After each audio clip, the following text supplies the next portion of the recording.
Hey guys, B Scott here. Welcome to another episode of Ride Along. B-Man. What up, guys? Some more, today, because we're dropping this at midnight, Yeah, literally. is the Elimination Chamber. Literally 5 hours after this goes live. I'm probably going to watch it later on tomorrow. I have some things I got to do.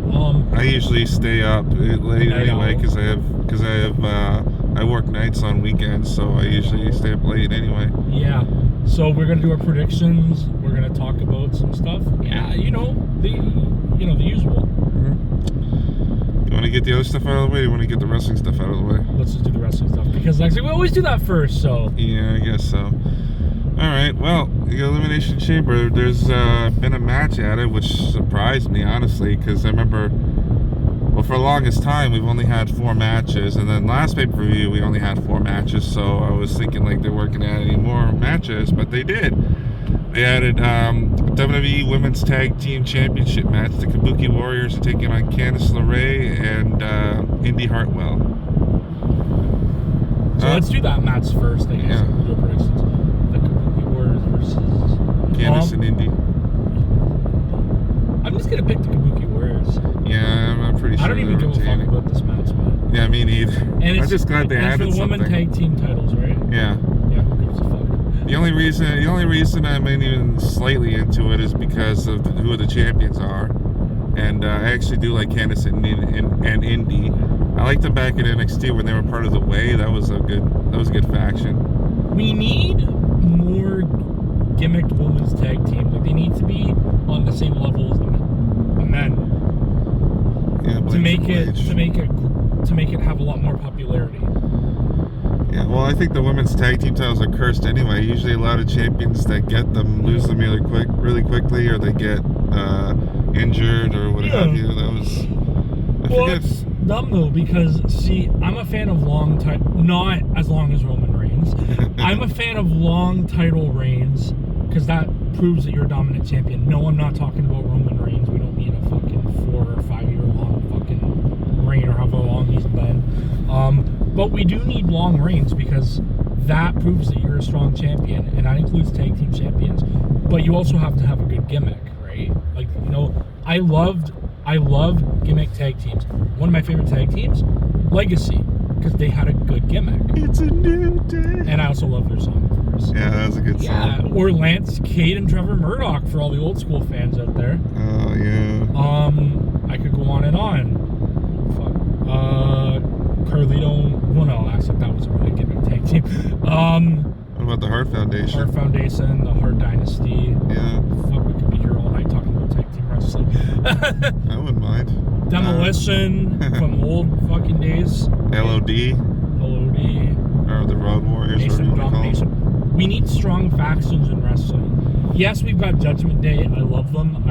I love that. We'll get to that later. But that's a men's division. Yeah. We need that for women's. But yeah, so that's who I pick. How about you? I'm obviously going with the Kabuki Warriors. You know what? I agree with you in a sense that long title reigns are good. Yeah. But for me, it's quality over quantity. Right. You said it yourself, Roman Reigns. How boring has his run been for years now? Well, that's why I said not too long. No, it's that's too long as well. But my point is, like, no matter how long it is, if it's good, it's better than a long reign that's boring. Yes.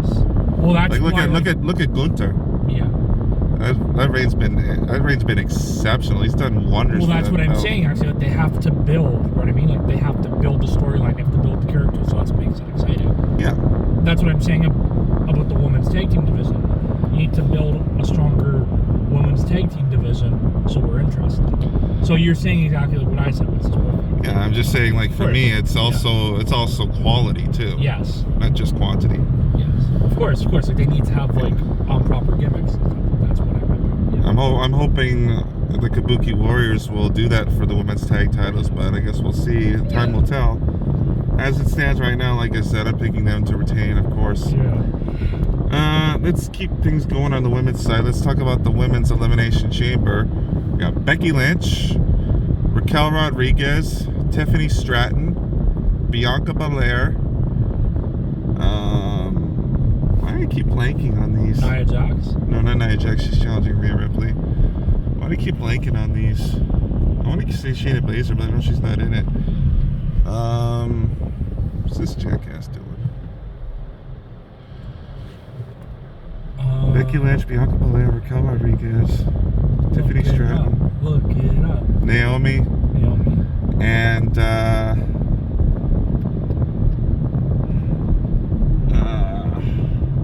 I had this already. Io Sky. No, she's a Women's Champion. WWE Women's Champion. WWE Women's Champion. Fuck. Raquel Rodriguez, Becky Lynch. Not Alexa. No, Liv Morgan. That's who I'm thinking of. Yeah, Liv Morgan. You go first for this one. It's got to be Becky, because I mean, what was the point of that whole setup at the WrestleMania press conference if they're not going to go with Becky to challenge the Women's Champion? Same thing. Yeah. I think she'll probably. I think yeah, some of the others will have like a really strong showing, but I think Becky's gonna win it. Let's keep it the women's. Yeah. Women's So power. we got hometown girl Rhea Ripley defending her women's title against Nia Jax. By the way, apparently Nia Jax is also born in Australia. If you can believe that. She was smaller. She is, but apparently she was born in Australia. I don't hear no accent. Well, just because she was born there doesn't mean she lived there her whole life. That's true. Okay, I'll go first for this one. I want Nia to win, but obviously Rhea's winning. Why would you want Nia to win? Because I like Nia Jax. Like the thick girls, eh? Because she's not like most girls. No, I gotta say Rhea's winning, obviously. Well, that's what I mean. Like I want Nia, but I'm picking Rhea. Yeah, I don't want Nia, and I'm picking Rhea because like it's Rhea's home. It's her home country. There's no way they're having her drop the title there. Let's just say how most elimination chambers work. No one is dropping a title before Mania.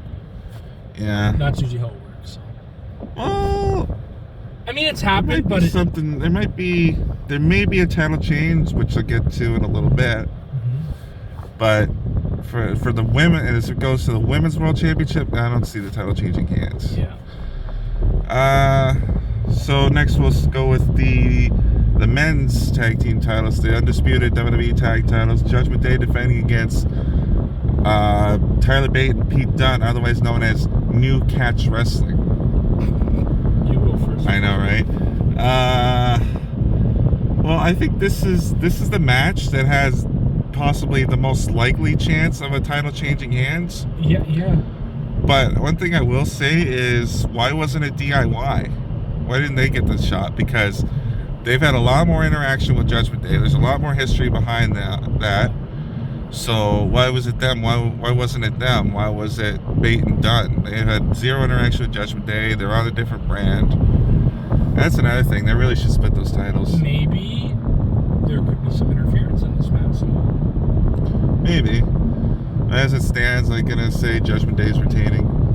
I'm gonna say this: Pete Dunne and Tyler Bate are great wrestlers, but they need a fucking new name. Same with that gimmick they gave Bate, the big strong boy. Come on, but that sounds like something I think you would call like a 4-year-old. Like you need to give the kid a proper fucking name. And he's anything but big. He may be strong, but he's anything but big. What is he, like, come up to my waist? No offense to the guy. Height means nothing. Well, why are they calling him big? Why are they calling him big? I don't know. Maybe they know something that we don't. Anyways, who do I want? I kind of want Tyler Bate and Pete Dunne to win, but obviously I'm picking Judgment Day. Yeah. I think because Bate and Dunne are like not exactly a new tag team, but on WWE main roster they are. So who was Tyler Bate dating? I he was dating know. a wrestler. I don't know. A diva. I mean, a woman wrestler. Because it's a wrestler. Okay. I don't freaking know. Like he was in that tag team with Trent Seven. Yeah, but Trent Seven's I think in NWA now. I seen him at Impact last year or wherever. Or TN, whatever. One or the other. I don't know what they fucking call it. But anyways, yeah. So I'm picking the Judgment Day. Yeah. Alright, now we've got the men's elimination chamber. We got Drew McIntyre, Randy Orton, Bobby Lashley, Logan Paul, Kevin Owens, and LA Knight. Yeah. And what's the title? the winner challenges the world heavyweight champion at WrestleMania. That's Seth Rollins. For now, it is. Oh. Get into that a bit later. What about Cody? What about Cody? He's Reigns. facing Reigns. Sorry, fucking brain fart. I guess I'll go first for this one. I'm gonna pick Randy Orton. Really? That's Because interesting. he's my favorite wrestler. I think he has the second most chance to win, but me, it's gonna be Drew McIntyre. I absolutely love the heel run he's been on lately. Like he's acting like a hypocrite, but he's trying to say that he's not. And he's such a shit too, and I love it. It's so funny. Like I don't know, I don't think you saw this, but a couple weeks ago there was a clip of backstage, and it was he ran into Adam Pearce, and Drew was wearing that T-shirt he has where he's like he's giving it's his face superimposed over the guy, and he's giving the peace sign, and then behind him is a tombstone that says CM Punk's career. I love that, sir. I know, right? It's so funny. So Pierce caught him wearing it, and he's like, "You're wearing that shirt again." And Drew's like, "You know what? You're right. You did say not to wear the shirt anymore. I did wear the shirt. I'm sorry. I'm going to take it off." So he takes it off, and he's got another one under it. And then he just goes in Pierce's face. He's like, "Ha!" He walks away. So fucking fun. I love that guy. I honestly, I do think Drew's going to win, though. But if not him, then yeah, I think you're right. Orton's probably going to take it.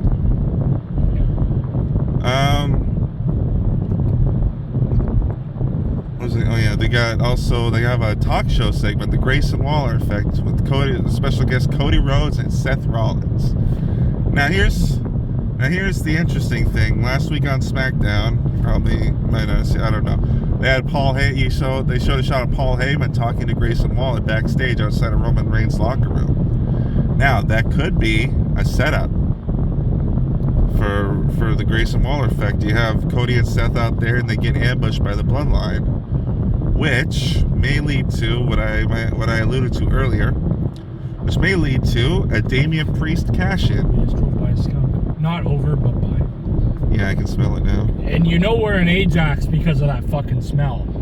Well, they can't smell it, but yeah. That skunky weed smell. Mm-hmm. That's what fucking Ajax smells like. A little bit of ganjamon. Anyway, Ajax weed smell, hashtag that. But yeah, where was I? So I think that might lead to a Damian Priest at the Elimination Chamber pay-per-view on Seth Rollins. Because if Seth Rollins isn't ready for WrestleMania, they might pivot. That seems like the WWE word of the year, honestly. Yeah. And go with Priest as champion heading into WrestleMania. I don't think it's going to happen. I think they're going to hold off until WrestleMania itself. But that would be interesting because here's the thing. They've been focusing hard the last few weeks on Sami Zayn and his path to WrestleMania, right? So, depending on how they lay out the show, we could have it to where Damian Priest is champion and Drew McIntyre is his number one contender, right? But that would be heel versus heel. Who are the fans going to cheer for? What if, between now and WrestleMania, they find a way to insert Sami Zayn into that match, make it a triple threat, and have it like WrestleMania 30? Right. That's true. What do you think about that?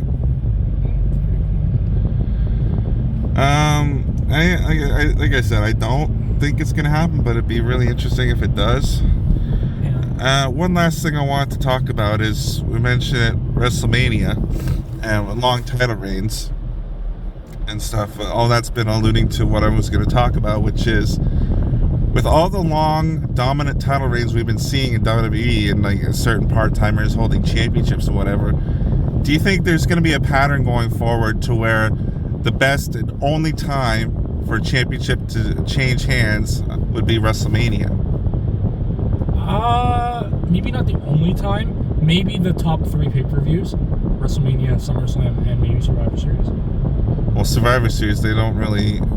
Okay, so SummerSlam or WrestleMania. Because also SummerSlam, they do consider that like one of the top pay-per-views, right? Yeah. So maybe one of those two. Only title changes at Mania. That'd be interesting. I don't know if I would like that too much, But to be honest. that would bring down the ratings on TV shows because That's true. that's why you watch Monday Night Raw and SmackDown because of surprise title reigns, right? But here's the thing, though. When they're moving to Netflix in 2025, they don't really have to care about ratings now, do they? No. So there you have it. It could very well be that going forward, they may only have title changes set up for WrestleMania. Yeah. As it stands, this upcoming WrestleMania, that's the best time for a lot of title changes as well. Yes. Because you got Gunther's title reign, that's over 600 days. You got Roman, which the rumors are he might not be dropping the title at Mania so that he can beat Hulk Hogan's record. Got the tag titles, maybe not so much. Like the men's tag titles. U.S. title, Logan Paul, obviously he's not dropping the belt until at least Mania. Who else? Seth Rollins. I mean, if he's still champion heading into WrestleMania, that'd probably be where he's dropping it, you know? Yeah. So, I may be wrong here. I sincerely hope I am, because that would just make every other pay-per-view extremely boring if you know there's not going to be any title changes. I don't know. I guess we'll see how it plans out. So that's it for our predictions for Elimination Chamber and all the stuff I wanted to talk about. What do you got for us, B-Scott? What was the big thing you wanted to say? That's what I was saying about WrestleMania. Right. Oh yeah, make sure you check out this man's ride along that he did last night on his page, because he also did a prediction video with Troublemaker. Yeah. And also make sure you check mine out. But you make sure you check mine out first and then his. Well, if they're watching this already, then yeah, they would be checking it out first, wouldn't How they? about you check them both out there? We need to help each other out. Yeah. It's called teamwork. Oh yeah, I gotta talk about BME. We got some stuff coming up. We got 2 shows. We got one March 15th. Alex is doing a show downtown. I'll give you some more information hopefully by next ride along. As well, I think I may have said before, we have another show March 25th. It's Body the Beat 5, hosted by 416 Solo, at Rivals on Danforth, the usual spot. More information will be coming very soon. We hope to see everybody there. Appreciate all the support. Didn't you have a show tonight or something? We were supposed to, but yeah, something happened. It wasn't with Alex, though. It was with somebody else. Yeah, no, I know I saw the poster, but... That's why we're out tonight. Oh, you seen the poster? Yeah. Oh yeah, because you have me on YouTube, right? Yep. No, but that got canceled. Yeah, I don't want to talk about it. It's not my fault. It's one of my artist's fault. I don't want to talk about it. Yeah, we're kind of glad we didn't do that. So, Roadhouse. But if you, Chuck's Roadhouse is actually really fucking good. So we're in Ajax right now, if you haven't noticed. Maybe we should stop by after. Stop by where? Chuck's Roadhouse. Oh yeah. Next time we'll stop there. There's one in Pickering. I don't get paid till Thursday, man. I'm broke. I got bills to pay. Is that a horse place you can ride ponies? I know they have that in Ajax. They have a horse riding thing. That's cool. I didn't know they had a horse riding thing in Ajax. That's cool. I don't really come out here much anymore, right? So I don't really know what happens out here. Yeah, yo, that's pretty much it. Hope everyone's... Oh, yeah. Alright, I guess that means we should wrap this up, huh? Yeah. Alright, guys, peace, eh? Take it easy.